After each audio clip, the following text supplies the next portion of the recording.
Some apartment buildings become haunted. Others simply decay. But Ashcroft Towers was different. It quietly changed. Daniel Mercer moved into apartment 407 because it was cheap. Too cheap. The landlord blamed it on plumbing issues. Neighbors whispered about strange drafts. One elderly tenant simply smiled and said, "Don't use the east stairwell after midnight." Daniel laughed. He didn't believe in ghost stories. His first week passed normally. He unpacked, worked remotely, learned the building's endless maze of hallways. Everything felt ordinary, until the night the hallway changed. At exactly 12:13 a.m., Daniel stepped outside to throw away a bag of trash. The hallway lights flickered. Just once. When they stabilized, something was different. The east corridor looked longer. Much longer. He frowned. Had it always extended that far? The building blueprint he'd memorized certainly hadn't. Curious, he walked toward the darkness. The air became strangely cold. The carpet changed from faded gray to deep crimson. The wallpaper slowly transformed into elegant wood panels, as though he had wandered into another building entirely. Then, he saw it. A black wooden door. No apartment number. No peephole. No handle. Just an old brass key already resting in the lock. The next morning, the corridor had returned to normal. The door was gone. So was the crimson carpet. Daniel convinced himself he had dreamed everything. Until midnight came again. 12:13. The lights flickered. The hallway stretched. The black door returned. Exactly where it had been before. Waiting. This time, he touched the key. It felt warm. Almost alive. Against every instinct. He turned it. The lock clicked. The door slowly opened. Beyond it was his city. Except, it wasn't. The skyline looked identical. The streets were familiar. His apartment building still stood behind him. But something felt terribly wrong. The sky carried an unnatural orange glow. Smoke drifted between distant buildings. Every traffic light flashed red. No cars moved. No people spoke. It was silent. Completely silent. Daniel stepped through. His phone immediately lost signal. The time changed. Instead of 12:14 a.m., it read 12:14 a.m. Tomorrow. Exactly 24 hours ahead. He laughed nervously. Impossible. Someone had to be playing a prank. He walked toward the nearby convenience store. Its windows had been shattered. Shelves overturned. Frozen food melted across the floor. Yet there were no signs of violence. Only abandonment. As though everyone had simply left. His own apartment still existed. He hurried upstairs. The front door hung open. Inside, everything was exactly where he'd left it. Except the television. It was still running. Static filled the screen. Then, for less than a second, the static formed words. "Don't open it again." The message disappeared. Static returned. Heart racing, Daniel fled back toward the mysterious doorway. The black door still waited. He crossed through. The hallway returned. The door vanished behind him. His phone displayed today's date again. Only 3 minutes had passed. The next morning, the city looked completely normal. No smoke. No abandoned stores. Nothing. He almost convinced himself he'd imagined everything. Until lunchtime. News alerts exploded across every phone in the office.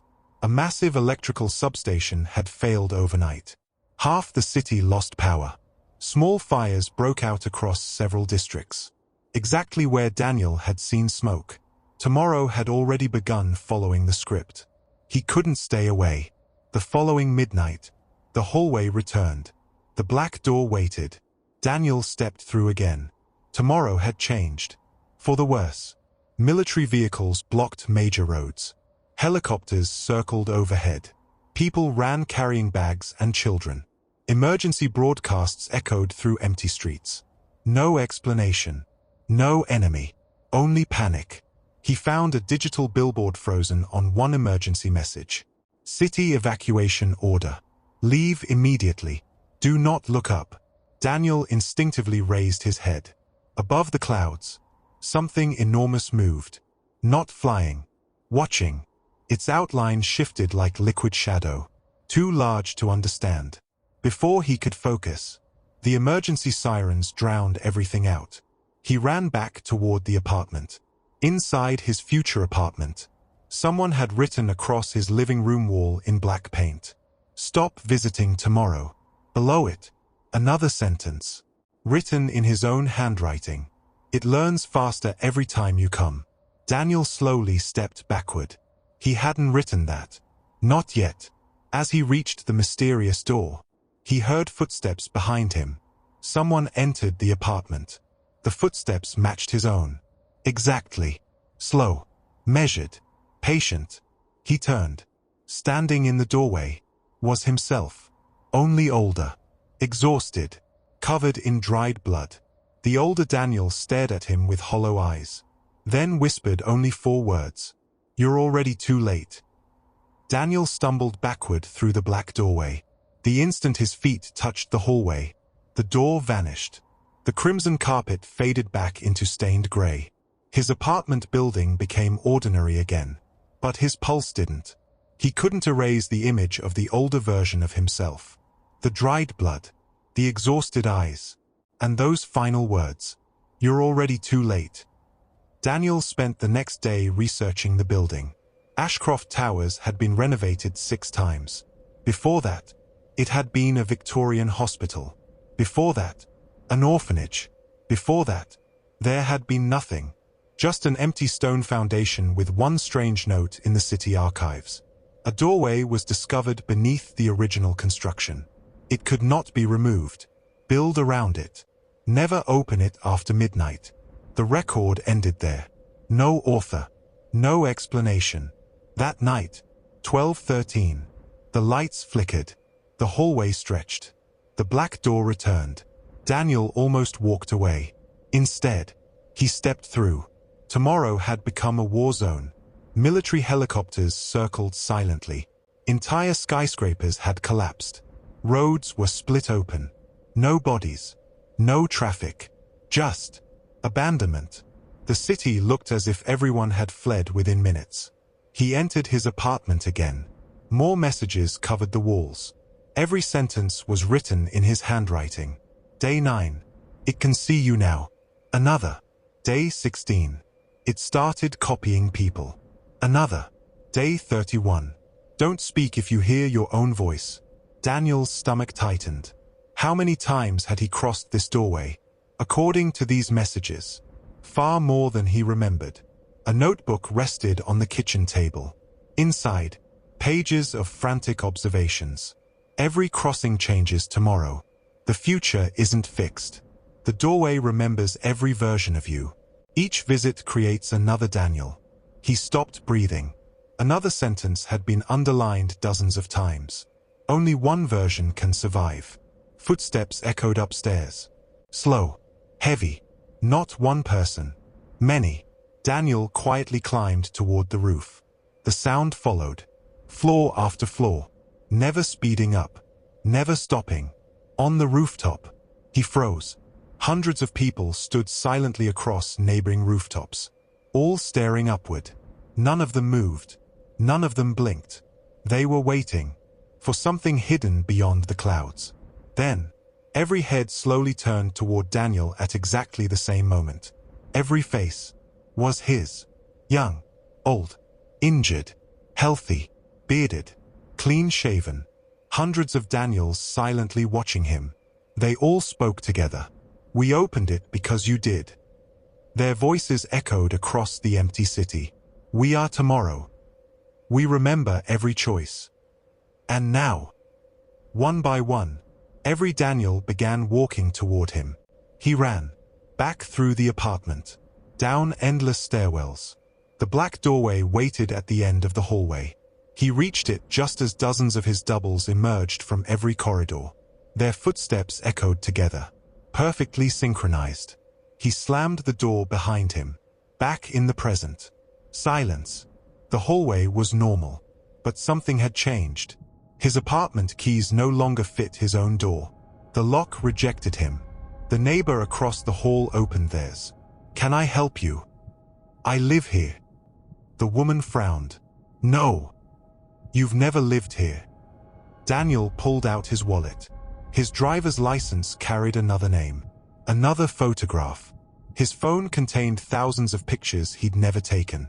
His family contacts were gone. His work email belonged to someone else. Every official record had quietly rewritten itself. The doorway hadn't merely shown tomorrow. It had started replacing today. Desperate, Daniel returned the next midnight. The hallway stretched farther than ever before. The black door looked older now. Cracked. Breathing. The brass key had become warm enough to burn.